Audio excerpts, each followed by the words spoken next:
Kak Gayus. Oke, shalom saudara. Sekali lagi perkenalkan, nama saya Jevon Gasali. Saya adalah pendiri sebuah pelayanan bernama Millennial Christian. Sebuah pelayanan di Instagram yang bertujuan untuk membawa kejelasan Injil saudara ke generasi pasca modern.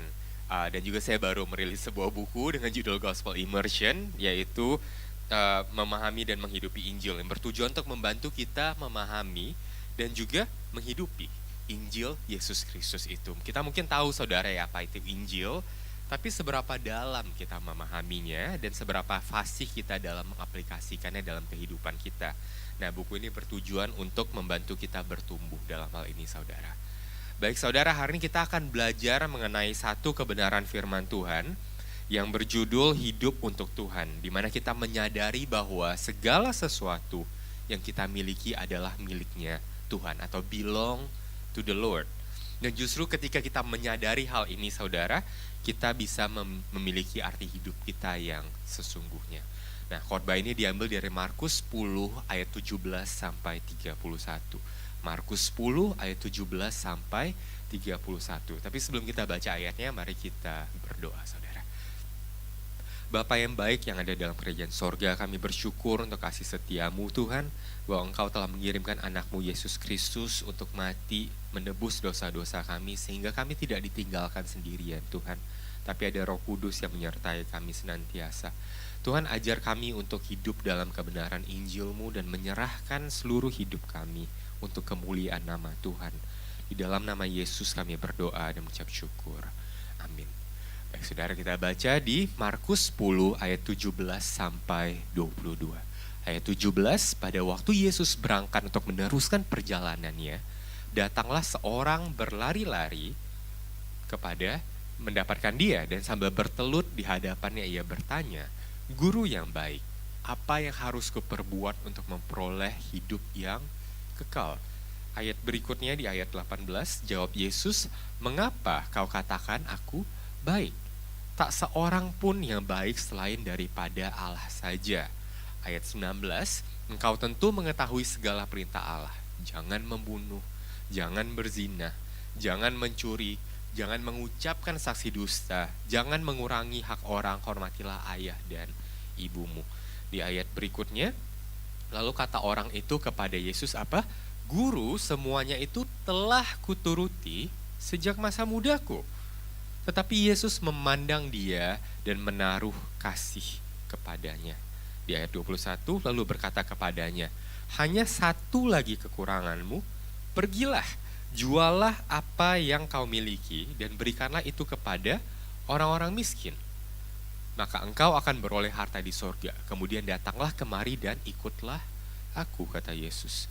Mendengar perkataan itu, ia menjadi kecewa, lalu pergi dengan sedih sebab banyak hartanya. Demikian firman Tuhan saudara.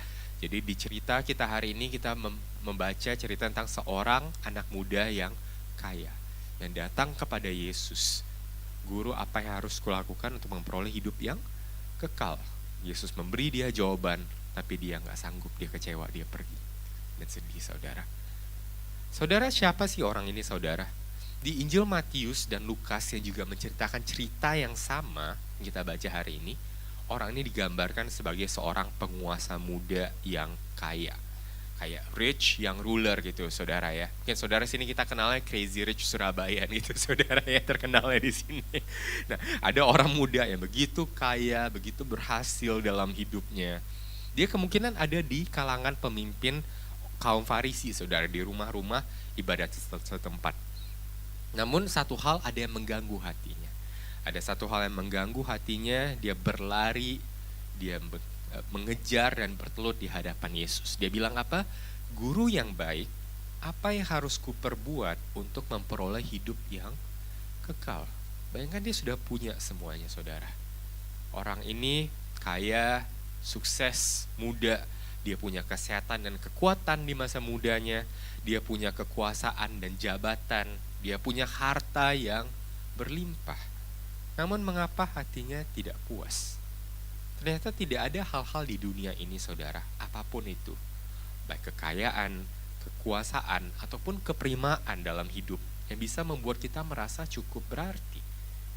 tanpa kita memiliki harapan akan hidup yang kekal. Makanya anak muda ini dia sudah punya semuanya, tapi dia datang, dia berlari, bertelut di hadapan Yesus. Guru, apa yang harus kulakukan untuk memperoleh hidup yang kekal? Dia sudah kejar semuanya dalam hidup. Barulah dia sadar ada yang kurang.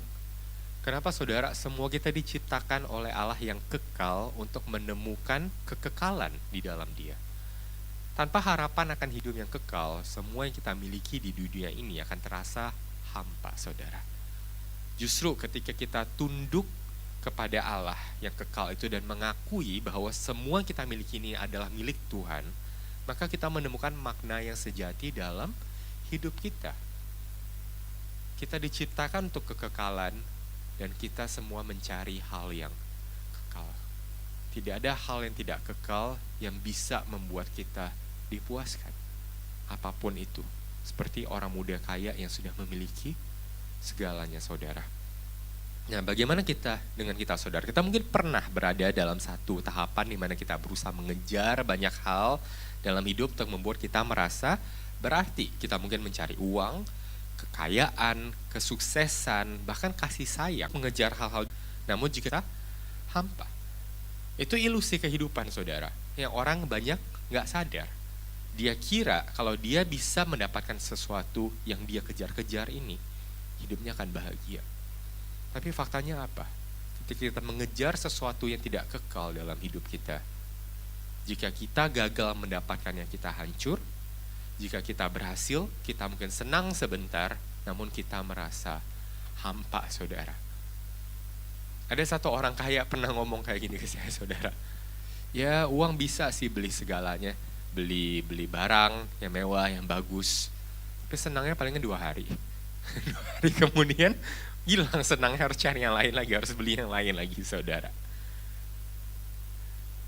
Saat kita merasa hancur atau hampa, mungkin kita mencari di dalam hidup kita apa lagi yang bisa membuat saya merasa bermakna. Kita semua ingin merasa berarti, kita semua ingin merasa bermakna. Di satu titik kita mungkin berlari-lari seperti penguasa muda yang kaya itu dan bertelut kepada Yesus. Kita mungkin bertanya, guru yang baik, apa yang harus keperbuat untuk memperoleh hidup yang kekal? Namun siapkah kita menerima jawaban dari Yesus akan pencarian makna kita itu, saudara? Apa jawaban Yesus? Ada 2 atau 3 respon Yesus terhadap pertanyaan anak muda ini. Di ayat 18 tadi, jawab Yesus, mengapa kau katakan aku baik? Tak seorang pun yang baik selain daripada Allah saja. Ayat 19, engkau tentu mengetahui segala perintah Allah. Jangan membunuh, jangan berzina, jangan mencuri, jangan mengucapkan saksi dusta, dan jangan mengurangi hak orang. Hormatilah ayahmu dan ibumu. Saudara, apa respons Yesus untuk pertanyaan penguasa muda yang kaya itu? Pertama, Yesus malah bertanya balik, saudara. Si orang muda kaya itu manggil Yesus sebagai guru yang baik. Namun Yesus bertanya, mengapa kau katakan aku baik? Tak seorang pun yang baik selain daripada Allah saja. Mengapa Yesus menolak di sini, saudara, panggilan baik? Bukankah benar Yesus itu baik? Dia adalah Tuhan dan dia layak kita katakan baik. Apakah ini seperti kayak fake humility gitu ya, kayak pura-pura rendah hati? Kamu cantik ya? Oh enggak, kok saya enggak cantik gitu kan. Kayak orang puji kita malah bilang enggak gitu, saudara. Kerendahan hati yang dibuat-buat. Apakah ini Yesus lakukan? Jawabannya enggak, saudara. Yesus tahu betul, saudara, dan dia baik. Apa yang Yesus ingin sampaikan di sini, pertanyaan sebenarnya Yesus tanyakan adalah, jika hanya Allah yang baik, mengapa kau katakan aku baik jika engkau hanya mengakui aku sebagai seorang guru dan bukan sebagai Tuhan? Anak muda itu datang kepada Yesus bilang, guru yang baik. Yesus bilang, hanya Tuhan saja yang baik. Kalau engkau mengatakan aku baik, kenapa engkau tidak mengatakan aku Tuhan, tapi mengatakan aku guru saja? Saudara, anak muda kaya itu tentu memandang tinggi Yesus ya, makanya dia bertelut, dia memanggil dia guru. Namun anak muda yang kaya itu tidak mengenal Yesus sebagai Tuhan di hidupnya, saudara. Yesus bukanlah hanya seorang guru, tapi dia juga adalah Tuhan. Kita mungkin bertindak seperti anak muda itu, kita berlari mengejar Yesus, kita bertelut di kaki Yesus, kita menghormati Yesus. Namun siapa Yesus untuk diri kita, saudara? Apakah Yesus hanyalah seorang guru yang baik untuk kita? Apakah Yesus hanyalah seorang pemberi berkat, orang kaya atau sinterklas yang perlu kita segani, saudara? Jika kita datang kepada Yesus tanpa menyadari kalau Dia adalah Tuhan, maka pertanyaan ini adalah untuk kita. Mengapa kau katakan aku baik? Mengapa kita katakan Yesus baik? Apakah karena Dia sudah memberi berkat? Apakah kita sedang mengelus-elus Yesus supaya Dia berbuat baik dan memberi berkat kepada kita, saudara? Ataukah kita sadar Yesus benar adalah Tuhan di hidup kita? Tanpa menyadari ketuhanan Yesus, panggilan baik untuk Yesus hanyalah sebuah ucapan kosong yang tidak berarti apa-apa. Kau baik, Yesus kau baik. Kenapa Yesus baik? Apakah Dia Tuhan di hidupmu? Makanya kau bilang Dia baik. Kedua, Yesus merespon pertanyaan apa yang harus keperbuat untuk memperoleh hidup yang kekal dengan mengarahkan orang yang muda berkuasa itu ke sebagian dari 10 perintah Allah. Yesus memberikan jawaban yang standar ya, jangan membunuh, jangan berzina, jangan mencuri, jangan mengucapkan saksi dusta, jangan mengurangi hak orang, hormatilah ayah dan ibumu. Template gitu, standar ya saudara jawaban Yesus. Jika saudara familiar dengan 10 perintah Allah, saudara kita dapat bagi itu jadi 2 bagian ini saudara ya. Jadi 4 perintah pertama yang 1-4 itu vertikal, mengatur hubungan antara Tuhan dan manusia. Jangan ada Allah lain di hadapanku, jangan menyembah berhala, jangan menyebut nama Allahmu dengan sembarangan, ingat dan kuduskanlah hari Sabat. Nah, 6 perintah terakhir itu mengatur hubungan yang sifatnya horizontal sesama manusia. Hormatilah ayah ibumu, jangan membunuh, jangan berzina, jangan mencuri, jangan berbohong, jangan mengingini milik sesamamu. Jadi 4 hukum pertama itu berbicara tentang vertikal, hubungan manusia dengan Tuhan. Dan 6 hukum terakhir itu bicara horizontal, hubungan antar sesama manusia. Nah, di dalam ajaran ini kemudian Yesus merangkumkan 2 perintah utama. Kasihilah Tuhan Allahmu dengan segenap hatimu, dengan segenap jiwamu, dan dengan segenap akal budimu. Dan kasihilah sesamamu manusia seperti dirimu sendiri. Itulah hukum yang terutama, yaitu 10 hukum Taurat tadi Yesus bagi menjadi 2 di sana. Nah, hal yang menarik di sini saudara, Yesus tidak menyebutkan 4 perintah pertama yang bersifat vertikal ketika Dia menjawab pertanyaan si orang kaya itu. Setelah mengonfrontasi anak muda itu dengan pertanyaan, mengapa engkau memanggil aku baik jika engkau tidak yang padanya dia harus bertanya lebih daripada Tuhan. Tapi lihat apa yang orang muda itu katakan kepada Yesus di ayat 20. Lalu kata orang itu kepadanya, Guru, semuanya itu telah kuturuti sejak masa mudaku. Dengan bangganya dia bilang sama Yesus, sudah saya lakukan. Apalagi supaya saya bisa memperoleh hidup yang kekal. Saudara, anak muda ini sudah menuruti hukum Tuhan sejak masa mudanya.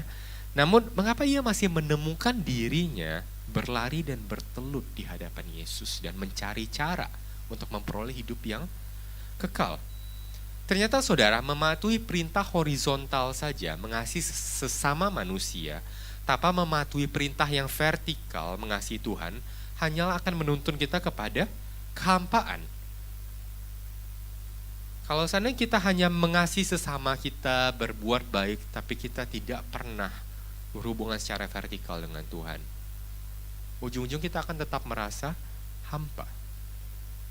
Karena perbuatan vertikal, horizontal kita tadi, kalau tidak didasarkan pada hubungan kita yang vertikal dengan Tuhan, rasanya akan hampa.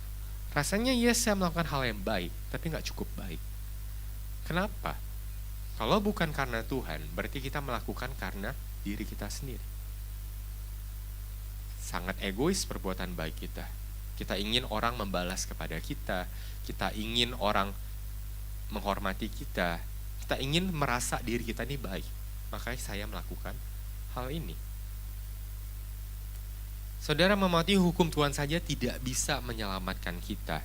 Itulah mengapa hukum bisa memberitahu kita apa yang harus dilakukan. Tapi hanya Injil Yesus Kristus yang membawa rasa aman dan puas dalam hidup kita itu, saudara. Kita tidak bisa berbuat baik di luar Injil Kristus. dan berharap kita akan dipuaskan. Saudara, cerita yang kita baca hari ini ditulis setelah kejadian di mana sebelumnya Yesus mengajak para pendengar untuk memiliki iman seperti anak kecil. Kalau saudara baca di pasal sebelumnya, saudara, seperti anak kecil yang bersandar tidak pada kekuatannya sendiri. Di sini kita lihat kontras yang terjadi, bagaimana orang muda itu begitu mengandalkan kebenarannya dan tidak datang kepada Yesus dengan kerendahan hati. Lihat dengan sikap apa anak muda itu datang kepada Yesus. Dengan rasa benar diri. Sudah saya lakukan, Guru, sejak masa mudaku. Namun perbuatan baik apa yang bisa menyelamatkan kita, saudara? Kita pikir kita nih baik. Tapi berapa banyak perbuatan kita datang dari motivasi yang murni? Apakah motivasi kita bisa murni? Seberapa sering kita berbuat baik itu tujuannya bukan untuk orang lain, tapi untuk diri kita sendiri. Berapa sering perbuatan baik kita itu kita lakukan karena kita sedang bertransaksi sama orang. Yes, gue bantu lo bantu gue ya nanti. Oh iya, oke nih, gue datang nih ke acara lo datang juga ya ke acara gue nanti ya.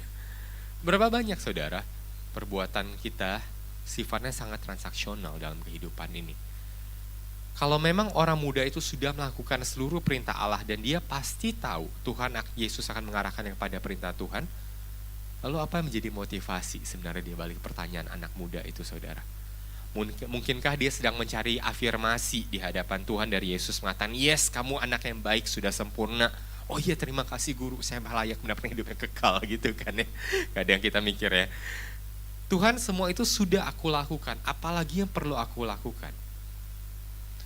Terkadang kita mungkin seperti anak muda ini, saudara. Kita berlari mengejar Yesus, kita bertelut di hadapan Yesus. Namun kita merasa baik dan kita merasa kita layak di hadapan Tuhan. Seperti orang muda itu kita bisa dengan berani datang kepada Yesus dan berkata, semua perintah Allah sudah kita lakukan. Namun kita tidak sadar betapa jauhnya hati kita daripada Tuhan. Kita lihat bagaimana Yesus kemudian merespon anak muda yang kaya ini. Di ayat 21, tetapi Yesus memandang dia.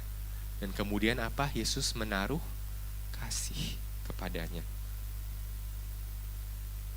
Respon Yesus, maka engkau akan beroleh harta di sorga. Kemudian datanglah kemari dan ikutlah aku. Mendengar perkataan itu, ia menjadi kecewa lalu pergi dengan sedih sebab banyak hartanya. Saudara, apa yang Yesus lakukan di sini? Bukankah Yesus tahu kalau anak muda itu tidak akan menjual hartanya untuk mengikut Yesus, saudara? Yesus tahu. Kenapa Yesus akan menaikkan standar supaya anak muda ini nggak bisa selamat gitu? Dengarnya. Pertama, saudara, yang Yesus lakukan di sini bukanlah sengaja saudara menaikkan standar ke level tertinggi agar anak muda itu menjadi berdosa. Tapi yang Yesus lakukan adalah menyingkapkan apa yang sudah ada di dalam hati anak muda itu.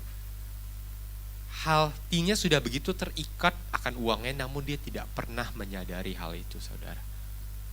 Yang dia sadar adalah saya sudah lakukan semua ini sejak masa muda saya, Tuhan. Apalagi yang harus saya lakukan? Makanya respon Yesus adalah dia menaruh kasih kepada anak muda itu dengan cara menyingkapkan di dalam hati anak muda itu apa yang selama ini sebenarnya ada di sana dan dia nggak pernah sadar akan hal itu. Kedua, saudara, Yesus tahu anak muda itu akan menolak dia, tapi di sini kita baca bahwa Yesus menaruh kasihnya kepadanya. Apa yang Yesus lakukan untuk mengasihi anak muda itu, saudara? Apakah Yesus hanya mengafirmasi keselamatannya, perasaannya, meneguhkan keselamatannya saja? Tidak, saudara. Yesus menunjukkan kasihnya kepada orang muda itu dengan menyadarkan orang muda itu akan keberdosaannya, akan keterikatannya kepada uang, akan cintanya akan hal-hal dunia ini, saudara. Langkah penuh kasih dan penerimaan bukan hanya soal mengafirmasi, tapi juga menyingkapkan dosa. Hal paling penuh kasih yang bisa kita lakukan terhadap saudara kita terkadang adalah menyingkapkan dosa yang dia tidak pernah sadari. Dosa yang begitu dia kasihi dan rawat dalam hidupnya. Ketika seseorang menyingkapkan dosa kita, itu gak enak kan, saudara? Sakit rasanya. Tapi itu terkadang adalah salah satu bentuk kasih terbesar, saudara. Dari seorang saudara dalam Kristus yang menyingkapkan dosa kita kepada kita. Saudara, apa dosa orang muda itu, saudara? Orang muda itu lebih mengasihi hartanya daripada Tuhan. Ia begitu terikat sehingga ketika mendengar hal itu ia menjadi sedih dan kecewa sebab banyak hartanya di sana. Di sini Tuhan menyikapkan kalau sekalipun orang muda itu sepertinya mengasihi sesamanya manusia, mematuhi hukum 5 sampai hukum 10, ia tidak betul-betul mematuhi perintah yang pertama. Ada Allah lain di hidupnya, yaitu hartanya, saudara. Saudara, ayatnya tidak ditulis untuk menyuruh kita menjual semua harta kita menjadi syarat gitu, saudara, buat ikut Kristus. Tidak semua orang dipanggil, saudara, untuk menjual harta mereka dan bagikannya dan mengikut Yesus. Bagi mereka yang dipanggil untuk melakukannya, Tuhan pasti akan memberikan kekuatan. Namun semua orang Kristen, semua kita dipanggil untuk memberikan seluruh hidup kita bagi Kristus. Sebagai orang Kristen kita tidak bisa berkata kepada Tuhan, seluruh hidup saya adalah milik Tuhan, kecuali harta saya. Gak bisa, saudara. Kita tidak bisa bilang, Tuhan bisa atur seluruh kehidupan saya, tapi jangan sentuh seksualitas saya. Kita tidak bisa bilang kalau Tuhan berkuasa atas hidup saya, tapi bukan pride atau ego saya. Jangan sentuh-sentuh ego saya. Hidup kita adalah 100% milik Tuhan, atau bukan sama sekali. Hidup kita adalah 100% milik Tuhan, atau bukan sama sekali. Kita tidak bisa menyembah dua Tuhan. Pada satu titik kita pasti akan mengindahkan yang satu dan mengorbankan yang lain. Saudara, siapa Tuhan di hidup kita? Siapa atau apa yang memberi kita arti hidup? Siapa atau apa yang kita inginkan di hidup ini lebih daripada Tuhan? Apakah itu uang? Apakah itu seks? Apakah itu hubungan yang kita tidak ingin serahkan kepada Tuhan? Dengan pasangan kita, dengan orang tua kita, dengan anak kita. Hari ini kita diingatkan bahwa semua hal baik dalam hidup yang kita jadikan pusat hidup kita akan menjadi Tuhan yang baru di hidup kita. Semua hal baik dalam hidup kita yang kita jadikan pusat hidup akan menjadi Tuhan yang baru di hidup kita. Saudara, orang itu mendapatkan jawaban untuk pertanyaannya tadi. Apa yang harus kuperbuat untuk memperoleh hidup yang kekal? Yesus akhirnya memberikan jawaban, ikutlah aku. Namun orang muda itu tidak siap memberikan seluruh hidupnya untuk Tuhan. Apakah kita juga sama dengan anak muda yang kaya itu, saudara? Kita dari luar terlihat berlari, bertelut di kaki Yesus. Namun ketika kita mendapatkan jawaban atas pertanyaan kita untuk mendapatkan hidup yang kekal itu, keberdosaan hati kita dibukakan. Dan kita pun menjadi sedih dan kecewa sama Tuhan. Dari luar mungkin kita terlihat berlari-lari, bertelut mencari Yesus.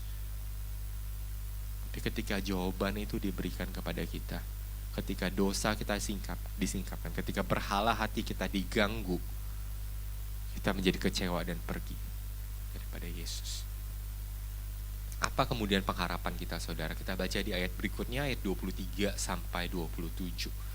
Lalu Yesus memandang murid-muridnya di sekelilingnya dan berkata kepada mereka, ini setelah kejadian tadi ya, alangkah sukarnya orang yang beruang masuk ke dalam kerajaan Allah. Murid-muridnya tercengang mendengar perkataannya itu, tetapi Yesus menyambung lagi. Anak-anakku, alangkah susahnya masuk ke dalam kerajaan Allah.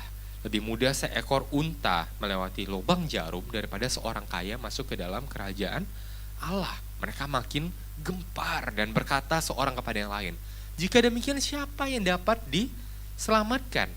Yesus memandang mereka dan berkata, bagi manusia hal itu tidak mungkin, tetapi bukanlah demikian bagi Allah, sebab segala sesuatu adalah mungkin bagi Allah.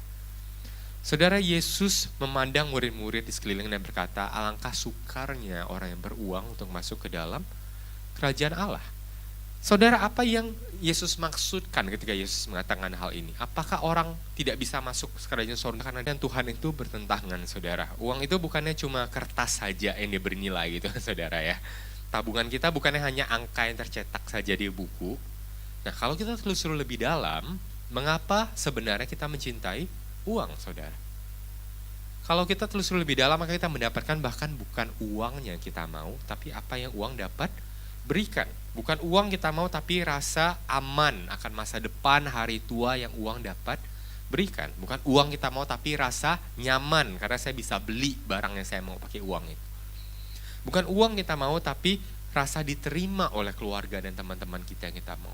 Bukan uang yang kita mau, tapi rasa kita berkuasa, dihargain oleh orang kita mau.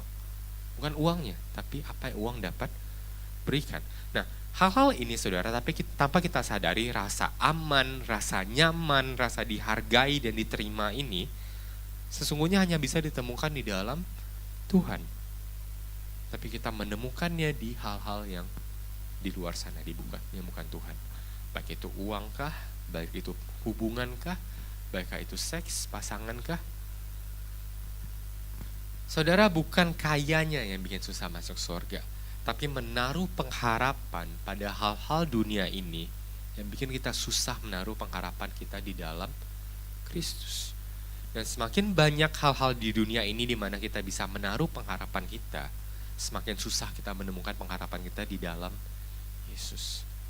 Bukan berarti kita tidak boleh memiliki apapun di dunia ini, tapi ketika Tuhan mempercayakan sesuatu kepada kita, kita jangan pegang terlalu erat, saudara.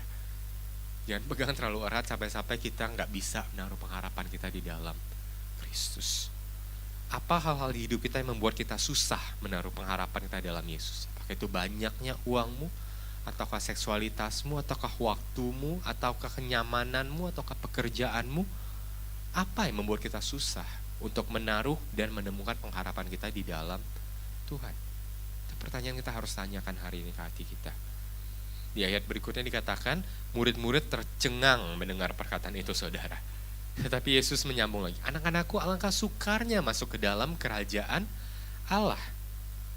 Lebih mudah seekor unta melewati lubang jarum daripada seorang kaya masuk ke dalam kerajaan Allah. Tadi mereka tercengang, sekarang mereka makin gempar, saudara. Ketika Yesus tadi ada orang muda kaya datang kepadanya, pergi gak sanggup penuhi tuntutan Yesus. Si para murid pertama tercengang. Terus, siapa yang bisa masuk surga? Yesus bilang, alangkah susahnya, lebih gampang unta masuk ke dalam lubang jarum. Setelah itu mereka gempar, saudara. Saudara bayangkan emosi yang terjadi pada saat itu. Mereka awalnya tercengang, terus mereka gempar. Mengapa sih, saudara? Karena satu hal perlu kita pelajari adalah berkat materi di konteks pada saat itu, atau bahkan kadang di konteks kita sekarang ya, saudara, itu sering dikaitkan dengan berkatnya Tuhan. Mereka mungkin berpikir, jika orang yang kaya saja, yang mampu untuk memberikan sedekah dan berbagai korban bakaran tidak bisa diselamatkan, siapa yang bisa? Karena dulu kan kayak gitu, saudara ya. Makin kaya makin bisa bayar korban. Kalau korbannya kebakar, dosanya diampuni. Orang yang kaya saja yang bisa bakar korban banyak aja Tuhan bilang susah masuk surga. Apalagi kita. Itu yang anak-anak muda, yang para murid rasakan pada saat itu ketika dia mendengarkan hal ini. Apa harapan kami? Nah, saudara, terkadang kita mungkin menemukan diri kita di posisi para murid. Mungkin kita bukan orang muda yang kaya, tapi seperti para murid, jika orang sudah rajin ke gereja, melayani saja masih bisa jatuh dalam dosa besar dan bahkan meninggalkan Tuhan. Bagaimana dengan saya yang masih begitu cinta sama dunia ini? Mungkin sebagian kita merasa seperti itu. Kita mungkin merasa betapa kita mencintai hal-hal dunia ini, saudara. Tidak mungkin saya bisa berhenti mengejar kekayaan. Tidak mungkin saya bisa mengorbankan seksualitas saya di hadapan Tuhan. Tidak mungkin saya bisa meninggalkan hubungan atau kebiasaan yang saya tahu Tuhan tidak mau saya pertahankan. Kita melihat bahwa hal-hal duniawi ini begitu memikat hati kita. Dan kita tidak bisa, saudara. Kita tidak mungkin bisa memberikan hidup kita sepenuhnya kepada Tuhan. Lalu apa pengharapan kita, saudara? Di ayat 27 Yesus berkata, Yesus memandang mereka dan berkata, bagi manusia hal itu tidak mungkin, tetapi bukan demikian bagi Allah, sebab segala sesuatu adalah mungkin bagi Allah. Pertama, saudara, keselamatan kita memang seharusnya adalah hal yang mustahil bagi manusia. Kekristenan mengajarkan kalau kita semua adalah orang yang berdosa. Kita tidak mampu menyelamatkan diri kita sendiri. Kita tidak bisa bertahan melawan godaan dunia yang begitu memikat hati kita yang bobrok ini, saudara. Namun Allah dalam kemurahannya memberikan anaknya Yesus Kristus untuk mati di kayu salib untuk menebus dosa-dosa kita. Yesus mati di kayu salib untuk memberikan kita arti hidup yang sesungguhnya. Sehingga kita tidak larut dalam pengejaran-pengejaran dan janji-janji palsu dunia ini, saudara. Rasa aman kita ada dalam Yesus yang menjamin keselamatan kita. Rasa diterima kita dapatkan di dalam Dia, Yesus yang sudah menerima kita, orang asing ini dalam kerajaan Allah untuk menjadi anak-anak Allah. Rasa nyaman kita ada dalam Yesus yang memberikan penghiburan di tengah panasnya dampak dosa di dunia ini, saudara. Rasa hormat kita serahkan kepada Yesus yang layak menerima segala pujian dan hormat. Kedua, saudara, orang muda yang kaya ini bukanlah satu-satunya cerita tentang orang kaya yang berjumpa dengan Yesus di Alkitab. Kita juga lihat cerita Zakheus yang berjumpa dengan Yesus dan bertobat. Zakheus bilang apa? Tuhan, setengah dari milikku akan kuberikan kepada orang miskin, dan sekiranya ada sesuatu yang kuperas dari seseorang akan kukembalikan 4 kali lipat. Pertobatan sejati sesungguhnya membawa kita sukacita dalam melepaskan harta duniawi kita, saudara, atau mengikut Yesus. Kita tidak melepaskan dengan tidak rela. Kita melepaskan dengan rela. Karena kita sudah menemukan harta yang lebih berharga di dalam Yesus. Nah, di sini kita lihat, saudara, itu seperti perumpamaan yang Yesus berikan di Matius 13. Hal kerajaan sorga seumpama harta yang terpendam di ladang, yang ditemukan orang lalu dipendamkannya lagi. Oleh sebab sukacitanya, pergilah ia menjual seluruh miliknya lalu membeli ladang itu. Demikianlah pula hal kerajaan sorga, seumpama seorang pedagang yang mencari mutiara yang indah. Setelah ditemukannya mutiara yang sangat berharga, ia pun pergi menjual seluruh miliknya lalu membeli mutiara itu. Sudahkah kita menemukan Yesus sebagai mutiara yang berharga itu, saudara? Sehingga kita rela mengorbankan segalanya dan menyerahkan hidup kita di hadapan Tuhan. Kita lihat kontras antara anak muda yang kaya yang pergi dengan sedih dan Zakheus yang pergi dengan bersukacita. Hal itu gak mungkin terjadi kalau seandainya bukan Tuhan yang memampukan kita. Kita mungkin terlihat seperti para murid yang tercengang, kita gempar, saudara. Kalau orang kaya tadi saja yang bisa beli korban bakaran buat bayar dosanya aja gak selamat, gimana dengan saya? Itu mungkin yang kita rasakan, saudara. Tapi pengharapan kita hari ini adalah kita tahu kalau bagi manusia hal itu tidak mungkin, tetapi bukan demikian bagi Allah, sebab segala sesuatu adalah mungkin bagi Allah. Saudara, untuk menutup khotbah ini, mari kita lihat apa yang menjadi penghiburan kita di ayat 28 sampai 31. Ini masih satu perikop ya, saudara, ceritanya. Ayat 28 berkatalah Petrus kepada Yesus, Guru, kami ini telah meninggalkan segala sesuatu dan mengikut Engkau. Jawab Yesus apa? Aku berkata kepadamu, sesungguhnya setiap orang yang karena aku dan karena Injil meninggalkan rumahnya, saudaranya laki-laki atau saudaranya perempuan, ibunya atau bapaknya, anak-anaknya atau ladangnya, orang itu sekarang pada masa ini juga akan menerima kembali 100 kali lipat.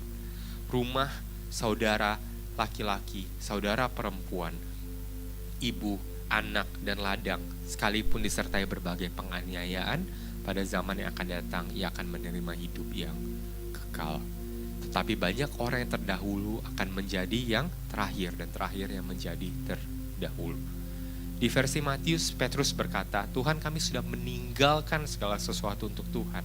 Apa yang kami dapat? Saudara, Tuhan ternyata tidak meninggalkan kita sendiri di muka bumi. Jawab Yesus, aku berkata kepadamu, sesungguhnya setiap orang yang karena aku meninggalkan rumahnya, saudara laki-laki, saudaranya perempuan, ibu bapaknya, anak atau ladangnya, sekarang pada masa ini juga akan menerima 100 kali lipat. Saudara, mengikut Tuhan dan mengorbankan segala sesuatunya itu tidak gampang, saudara. Kita akan mengalami penganiayaan dengan berbagai cara. Kita harus menyangkal diri kita. Kita harus pikul salib kita untuk ikut Yesus. kita mungkin dikucilkan, kita mungkin ditinggalkan, kita mungkin ditolak saudara. Kita mungkin kehilangan begitu banyak hal di dunia ini. Namun Yesus memberikan 2 penghiburan. Yang pertama, ketika kita meninggalkan segalanya demi Tuhan, maka kita akan menerima 100 kali lipat di dunia sekarang pada masa ini. Bagaimana itu mungkin bisa terjadi Tuhan? Saudara, bagaimana kita bisa mendapatkan 100 kali lipat rumah, saudara laki-laki, saudara perempuan, ibu, anak dan ladang, 100x dapat dari mana itu saudara ya? Saya tinggal 1 rumah dapat 100 rumah. Inilah gereja Tuhan saudara yang dipanggil untuk hidup bersama di tengah derasnya arus kuat pengaruh dunia ini yang menggoda hati kita. Ketika kita harus meninggalkan keluarga kita atau mengikut Tuhan. Ketika kita harus meninggalkan begitu banyak hal di dunia ini demi mengikut Tuhan. Ini yang Tuhan berikan, suatu keluarga Allah di mana kita dapat berjalan bersama. Orang-orang di sekitar saudara ini adalah anugerah, penghiburan dari Tuhan untuk bisa berjalan di dunia ini. Ketika kita merasa gak mungkin Tuhan aku bisa tinggalkan hal ini dan mengikut Engkau, lihat orang-orang di sekitar saudara. Inilah yang menjadi penghiburan daripada Tuhan. Ketika saudara harus rela meninggalkan begitu banyak hal demi Tuhan. Dan kedua saudara, pada akhirnya Yesus berkata, kalau pada zaman yang akan datang ia akan menerima hidup yang kekal. Ini adalah hal yang tadi dicari oleh anak muda yang kaya tadi, namun tidak dia temukan. Untuk menutup khotbah ini, mari terima penghiburan ini saudara. Yesus berkata, tetapi banyak orang yang terdahulu akan menjadi yang terakhir, dan yang terakhir akan menjadi yang terdahulu. Di saat kita merasa kita gak mampu melepaskan hal-hal dunia ini, mari datang kepada Kristus dengan segala kerendahan hati. Minta kekuatan daripada Tuhan. Minta kekuatan daripada Yesus agar kita mampu melihat keindahan Injil. Kita bisa bermegah di dalam Injil saudara. Melihat keindahan karya keselamatan, keindahan karunia kasih pengampunan Kristus. Agar kita mampu menyembah Allah yang sejati. Yesus berkata, tetapi banyak orang terdahulu akan menjadi yang terakhir, dan yang terakhir akan menjadi yang terdahulu. Mengapa hal ini bisa terjadi saudara? Kita yang terakhir yang tidak punya pengharapan di dalam kerajaan Allah ini akan menjadi yang terdahulu, yang pertama. Kenapa? Karena Kristus yang terdahulu atau yang pertama telah dijadikan yang terakhir bagi kita di salib. Dia yang anak domba Allah, dia yang pertama, dia yang terutama. Tapi dia rela saudara dijadikan yang terakhir, ditinggalkan, dicambuk, disiksa, difitnah, dikhianati, dijual saudara, agar kita yang terakhir bisa menjadi yang terdahulu di dalam kerajaan sorga. Mari kita datang kepada kayu salib Kristus dan menerima saudara penebusan, pengampunan, dan pengharapan di dalam Dia. Mari kita berdoa. Bapa, kami datang Tuhan merendahkan hati kami di hadapan-Mu Tuhan. Menyadari betapa hati kami ini rentan Tuhan untuk tergoda oleh hal-hal dunia ini untuk pergi meninggalkan Tuhan. Namun Tuhan, hari ini kami diingatkan bahwa Engkaulah harta kami yang sesungguhnya.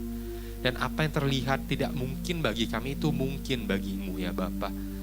Bapa, biar kiranya ketika kami sulit melepaskan Tuhan begitu banyak hal di dunia ini, kami bisa melihat kepada salib Kristus dan menemukan kekuatan kami. Kami bisa melihat kepada orang-orang di sekitar kami, Tuhan, menjadi sumber penghiburan bagi kami ya Bapa. Biar kiranya Tuhan, kasih setia Tuhan, Roh Kudus-Mu Tuhan yang terus memampukan kami, agar kami Tuhan yang tanpa pengharapan ini Tuhan bisa Tuhan percaya dan melepaskan segala sesuatu, menemukan sukacita kami di dalam Yesus Kristus. Dalam nama Tuhan Yesus Kristus kami berdoa. Amin.